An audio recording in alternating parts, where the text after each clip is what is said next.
Hola, buenas noches. Hoy venimos a hablar sobre la ética en el trabajo. Mis compañeros Camila Agudelo, Dayana Erazo, Josué Vargas y mi persona Estefanía González. Entonces, a continuación, vamos a ver que el trabajo se divide en dos conceptos que son la definición ética y la definición técnica. En la definición técnica encontramos al trabajo profesional, en donde se describe como aquella actividad de carácter más o menos público-privado que supone una aportación positiva a la sociedad y que constituye de una fuente ordinaria de ingresos para quien la practica. Entonces, tenemos que en el trabajo se dan estos dos conceptos de definición ética y técnica, en donde observamos un ejemplo de esto es que un trabajador puede realizar su trabajo técnicamente hablando bien, mientras puede hacerlo con intenciones malas o torcidas, en donde se ve afectada la definición ética y también puede presentarse este caso viceversa, como cuando un trabajador hace su trabajo con las mejores intenciones posibles, sin embargo, técnicamente no lo realiza de la mejor manera. Entonces, en el trabajo ético tenemos que es la responsabilidad ética, la cual se refiere a la capacidad del ser humano de responder de los actos que realiza y de las consecuencias de estos actos en su contenido ético. En ese sentido, es una primera aproximación, se puede calificar como trabajo éticamente bueno, aquel que permite el desarrollo humano de quien lo realiza por contribuir a su propio bien y al de los demás. Entonces, se habla de que el trabajo es un bien en medida que se utilice para la mejora personal e inseparablemente, como ya se ha dicho, cuando constituye una aportación positiva a sí mismo y a la sociedad. Entonces, también tenemos aquí que es importante la libertad del trabajador, que, o sea, para realizar algo hablando éticamente bien, es importante que la persona sea responsable y por sí misma decida hacer las cosas bien, ya que no se busca que sea obligado a realizar las cosas honestamente, sino que por su criterio busque hacerlos de la mejor manera. Entonces, cabe subrayar que en medida que se tiene mayor libertad de acción en el trabajo, hay una mayor oportunidad para el desarrollo personal y el trabajo se hace cada vez más humano. Y a la vez, un mayor grado de libertad en el desempeño de la propia tarea implica mayor responsabilidad, que es una cuestión muy importante para las personas que la desempeñan. Entonces, no cabe duda que ser responsable de las consecuencias de los propios actos es ser responsable ante los demás, hablando de la organización en la cual se trabaja o para la sociedad. Entonces, como se acaba de observar, toda persona es responsable de su trabajo en medida en que es libre para realizarlo. Y esta es la condición que permite que el trabajo se convierta en un bien desde el punto de vista ético. Como será a continuación, aunque técnica y ética son conceptos los cuales se puede decir que están separados, estos son importantes para el trabajo y en la profesionalidad implica que estos dos conceptos sean inseparables. O sea, que la técnica y la ética trabajen juntos para así formar eh, un buen trabajador. Entonces, la práctica de estas virtudes en desarrollo del trabajo lleva al auténtico rendimiento de todas las facultades que contribuyen a la construcción de confianza, a la profesionalidad y es necesario aclarar que estas organizaciones van a tener características o virtudes como la escucha, la comprensión, la puntualidad, la fortaleza, la humildad, la veracidad y un sinfín eh, de otras características. Ahora vamos a hablar sobre el surgimiento de la ética en el trabajo. Esto es importante porque una empresa debe estar respaldada de ética en su responsabilidad social, prestarle atención cómo se manifiesta en su organización y cuáles son sus logros y alcances. Entonces, es necesario aclarar que la ética de las organizaciones va a estar determinada por los valores éticos de la sociedad en la cual se desarrolle, como la madurez, la conformación democrática, situaciones políticas y religiosas. Entonces, se comenta que la ética del trabajo tuvo su origen tanto en valores religiosos como seculares durante la Reforma Protestante. Los calvinistas y más tarde los puritanos de Estados Unidos respaldaron con gran firmeza la ética del trabajo.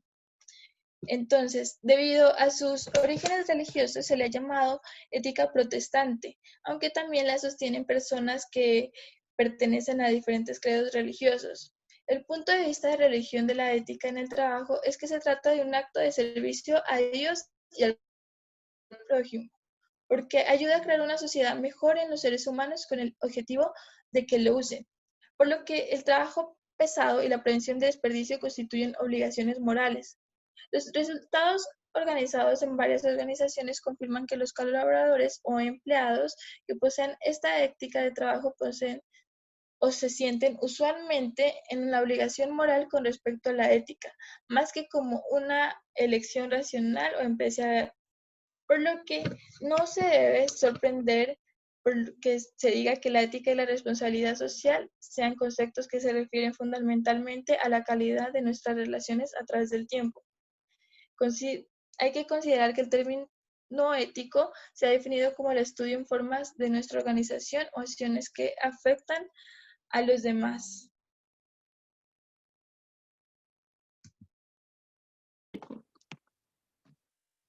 Bueno, dentro de la tipología ética están las organizaciones enfermas, sanas y excelentes. Las organizaciones enfermas son aquellas que contribuyen a la falta de calidad humana, tanto de sus miembros como de las personas afectadas por su organización. Se caracterizan por su individualismo, oportunismo, por sus funciones no armónicas y responsabilidad, por una continua crítica destructiva, también por poner obstáculos al mejoramiento de los demás y por la falta de transparencia. Destruye todo lo que tiene de humano y puede llegar a ser eficaz en términos económicos, pero es destructiva en términos éticos. A diferencia de este tipo de organizaciones, las sanas son las que contribuyen al enriquecimiento humano de las personas que trabajan en la organización y también de las que se afectan por su actividad. Se caracteriza por brindar a su personal las posibilidades de mejorar sus virtudes y aquí las funciones se cumplen armónicamente, hay una crítica pero de carácter constructivo y un ambiente de trabajo con el propósito de lograr un bien común. Cabe destacar que son graduales y relativas, porque incluso hasta una organización sana puede llegar a tener sus patologías inapreciables, sus errores. Finalmente, tenemos a las organizaciones excelentes, que son un tipo de organización sana que se esfuerzan permanentemente en contribuir al desarrollo humano pleno de sus miembros y de las personas afectadas por su actividad. Todos estos no son términos exactos, dado que se refieren a grupos humanos y estos pues están constantemente cambiando. Bueno, ahora vamos a ver qué es el poder. El poder es la capacidad que tiene una persona, generalmente un directivo en una organización, de influir en los otros, o sea, en los miembros de esa organización. Bueno, el directivo se encarga generalmente de planear, organizar y controlar con el propósito de cumplir esos objetivos organizacionales. Aquí tenemos un gráfico con los tipos de poder, que son 5. Bueno, el primer poder es el poder de recompensa. En este se dan incentivos positivos a los trabajadores, tales como trabajos atractivos, promociones, permisos, vacaciones, y se eliminan las condiciones negativas, tales como las horas extra. El segundo poder es el coercitivo. En este, de no cumplir una tarea asignada, se amenaza a los trabajadores con castigos, tales como la reducción del salario, despidos, se fundamenta en el miedo que tiene el trabajador. Bueno, El tercer poder es el legítimo. Este se basa en normas, valores y en creencias que justifican que una persona puede influenciar a otras. El cuarto poder es el experto, que se deriva de la experiencia, el conocimiento y el talento, los cuales pueden compartirse dentro de la organización para promover o exigir cambios en el comportamiento. El quinto poder es el de referencia. Este se basa en la admiración de la personalidad, conducta, valores o metas de alguien más. Este poder es muy importante dado que influye, ya sea constructivamente o destructivamente, en algo que es muy importante dentro de la organización, y eso es la confianza. Dos términos también de gran relevancia son la potestad y la autoridad. La potestad, por un lado, es la capacidad que tiene un directivo para premiar o castigar cuando los demás empleados cumplen o no con sus mandatos. Dentro de esta potestad, pues se encuentran poderes tales como la recompensa, el poder coercitivo y el legítimo.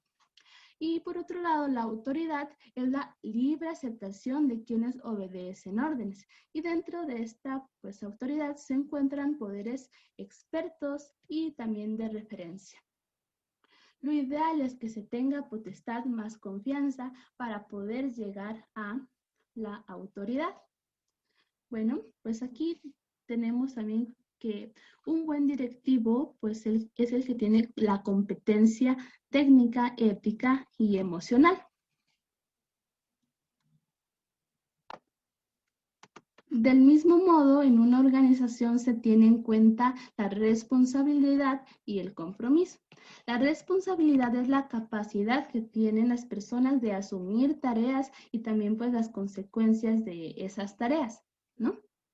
Aquí dentro de la organización, pues se entiende que cuando se le da más libertad a los miembros, entonces el trabajo va a poder ser más humano y más creativo, pero eso también requiere de una mayor responsabilidad.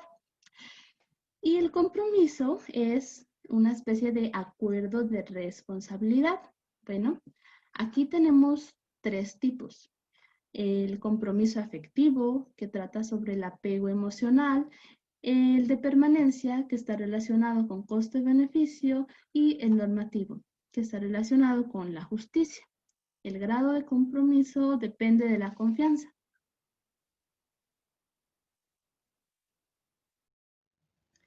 Entre los personajes que tenemos están los líderes y los mandos intermedios. El líder o director es quien lleva el mando. Su fin es influir en un grupo y lograr la realización de las metas. Este gana autoridad y respeto siempre que use correctamente su poder de mando. Tenemos tres sentidos en el que se puede realizar esto. El sentido científico-técnico espera lograr resultados con el menor de los recursos, sean financieros o humanos. En el sentido psicoafectivo, la prioridad ya no son los resultados, sino el aspecto emotivo, generar confianza. En el sentido ético, implica la consideración de aspectos como la equidad de la decisión tomada, la veracidad en su transmisión o la diligencia en su ejecución. Estas fuentes de generación de autoridad son las mismas que ya vimos para generar confianza y que hace querer a las personas quedarse en su puesto. Por ello, las cualidades del líder, entre otras, son su capacidad de valorar a los seres humanos para saber hasta dónde pueden llegar, tiene una respuesta ante cualquier situación, es honesto con su organización para una adecuada administración de los recursos, sabe reconocer sus errores, tiene carisma, etc. Por otro lado, los mandos intermedios tienen el trabajo de obedecer y mandar a la vez. Por ello, deben ser personas íntegras, honradas, prudentes, para utilizar correctamente lo aprendido y para enseñarlo a sus subordinados.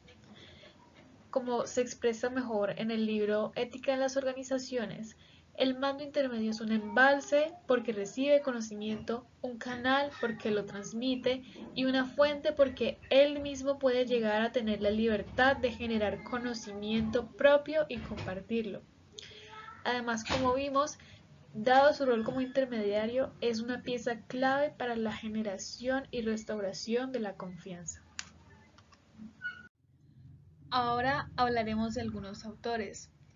Mess y Bonham sugieren que la responsabilidad social y la conducta ética de las corporaciones pertenecen al administrador de recursos humanos, es decir, él es el responsable del diseño estructural de la empresa, debe distinguir, por lo tanto, la configuración de los canales de comunicación, los mecanismos de coordinación, las reglas, procedimientos, la distribución del poder, la manera en que se organizan las actividades y puestos.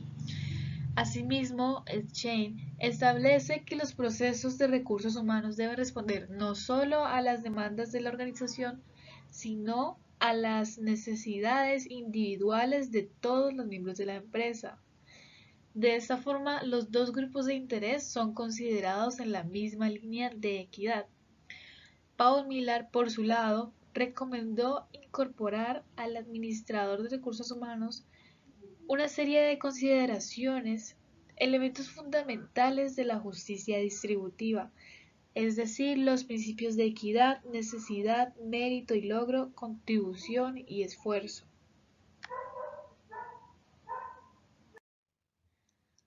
Mientras que Sisodia y McKee en su libro Capitalismo Consciente hablan de los principios de las empresas socialmente responsables, es decir, aquellos que tratan de hacer lo correcto porque es lo correcto, que gestionan actividades que impactan sobre sus clientes, empleados, accionistas, comunidades y la sociedad en general. Entre estos 5 principios básicos de las empresas socialmente responsables se encuentra la ética y la coherencia. En conclusión, darle importancia al desarrollo humano se trata de una estrategia que beneficia a ambas partes. Los trabajadores se mantienen motivados, dispuestos a entregar más, a ofrecer sus conocimientos. Es una apuesta que nace de la alta dirección para que estos se comprometan y la organización se sostenga, y esto solo se logra teniendo en cuenta el aspecto ético en el trabajo. Bueno, y para aterrizar un poco los conceptos que mis compañeras han presentado anteriormente, vamos a hablar sobre su relevancia en la actualidad. La actualidad en la que es posible comunicar cualquier cosa a cualquier persona en cualquier parte y por medio de cualquier forma, ya sea voz, datos, texto, imágenes, memes, de manera instantánea. Es decir, estamos en una era de reingeniería, reestructuración, en el que se está ajustando el tamaño de las empresas y se opta por organizaciones en las que haya menos jerarquía. Esto implica que los efectos en el valor y la dignidad humana hayan cambiado drásticamente. La dependencia de la compañía y la lealtad a estas han sido sustituidas por el distanciamiento y el cinismo. Es por esto que las empresas se enfrentan al desafío de encontrar nuevas formas para recrear las interdependencias y buscar nuevas maneras de experimentar la comunidad en las organizaciones. Otra forma de aterrizar esto es dando el ejemplo específico de una carrera de la universidad, la cual es la química farmacéutica. Creemos que es de vital importancia la ética en el trabajo de esta carrera, ya que en muchos campos laborales se tiene en las manos, ya sea de forma directa o indirecta, la salud de otra persona, ya que así sea en un proceso de investigación en el que se lleve una metodología con voluntarios y esta no sea ética, se está afectando la integridad de ella. Además, Además, estas opciones pueden ir desde la promoción de medicamentos que no cumplen con lo que prometen, es decir, que a largo plazo hagan más daño que remedio gracias a sus efectos secundarios. Esta última situación es especialmente relevante hoy en día. Por la situación mundial, las personas están tomando conciencia sobre la salud y la prevención y son más vulnerables a engaños que pueden ir desde una persona natural hasta una gran corporación farmacéutica, como lo ha mostrado la historia. Dando ejemplo a Pfizer, una compañía fundada en 1849 y que actualmente sigue siendo una de las más grandes a nivel mundial, tuvo que pagar en 2009 $2.300 millones como conciliación tras acusaciones de marketing engañoso con su analgésico para la artritis Vestra, además de otros fármacos. Esto es uno de los ejemplos. Tenemos también el ejemplo de Purdue Pharma, fundada en 1892 y reconocida mundialmente en los años 90 e incluso actualmente, pero que en el año pasado, en 2019, se tuvo que declarar en bancarrota para poder resolver más de 2.000 demandas en su contra gracias a por la crisis de opiáceos que ocasionó su analgésico Oxycontin, el cual ellos habían afirmado que ese medicamento era menos adictivo que otros para el dolor. Lo que queremos llegar con estos ejemplos es concientizar sobre la importancia de las decisiones éticas en el campo laboral de la química farmacéutica, pues las decisiones de que un producto defectuoso salga al mercado no solo las toma una persona, sino que es un conjunto, es una organización. Si alguien del proceso de investigación de Pharmadharma hubiera declarado en los medios la verdad sobre este fármaco, se podrían haber resuelto 2.000 casos que están afectando a familias enteras, incluso en el día de hoy, además de muchos otros ejemplos, además de otros muchos ejemplos. Esos fueron ejemplos con connotación negativa sobre los problemas éticos que se pueden llegar a encontrar en las empresas. Ahora vamos a dar ejemplos de empresas que han sido guiadas éticamente. El primero de ellos es Marco Polo. Es una empresa especializada en la fabricación de carrocerías y autobuses, fundada en 1949 en Brasil, internacionalmente conocida no solamente por sus productos, sino por el marco de visión de la empresa, en la cual diseña sus políticas y prácticas de recursos humanos, enfatizando el respeto y el valor del ser humano, promoviendo que cualquier persona pertenezca o no a la empresa sea tratada con dignidad y justicia. El segundo de ellos es L'Oréal, empresa francesa de belleza número 1 del mundo, con más de 36 marcas y un montón de referencias. Lo importante de ella, lo que nos concierne ahora, es que fue reconocida en 2018 como la empresa más ética del mundo de acuerdo al índice de reputación de Covalence Ethic & Quote, la cual mide el grado de satisfacción de sus empleados y el impacto que tienen los proyectos sociales de esta empresa. En palabras de su vicepresidente Emmanuel Lulín, dice que la sinceridad con la que abordan las cuestiones éticas es la clave, ya que en este mercado de la belleza, las preguntas éticas no suelen ser simples, pero lo que hacen es responderlas con valentía. Es decir, se mantienen firmes con sus políticas y son transparentes respecto a ellas, lo que genera que se pueda desarrollar unas relaciones basadas en la confianza, tanto con sus consumidores, los empleados, accionistas, socios comerciales y un largo etcétera. Y como tercer ejemplo tenemos a la empresa P&G, dedicada a promover productos que mejoran la calidad de vida de las personas alrededor de todo el mundo. Vamos a hablar específicamente de la sede de España, la cual fue reconocida por el Ministerio de Empleo y Seguridad Social de este país como una empresa que impulsa el crecimiento y la cohesión social, ya que genera riqueza y empleo en candidatos de grupos menos favorecidos, lo que les da el reconocimiento y la reputación de una empresa confiable que mantiene sus estándares de competitividad y además de que es sostenible con el medio ambiente. Otro reconocimiento que ha recibido esta sede es en 2017 por parte de la Fundación Alares por sus buenas prácticas de responsabilidad social corporativa en materia de la conciliación familiar y laboral, al impulsar, por ejemplo, el talento femenino y al brindarle a sus empleados la cultura y las herramientas necesarias para que permitan su conciliación personal y profesional. Es decir, de que a pesar de todo puedan seguir en el campo laboral y no dejarlos abandonados por ese lado, por el lado humano. Ya que, por ejemplo, en palabras de su manager, Javier Solans, dice que pretende construir un mundo mejor sin los sesgos de género, donde tanto hombres como mujeres puedan desarrollarse plenamente y con ello generar un impacto positivo en las comunidades que operan. Al igual que los ejemplos anteriores, lo que queremos con esto es concientizar sobre el impacto que unas buenas relaciones éticas en el trabajo pueden ocasionar tanto en la productividad, ya sea en términos de dinero, de números, puede dar en la empresa, como en términos positivos, como en términos negativos, como en el caso de las farmacéuticas que tuvo que declararse en bancarrota. Muchas gracias.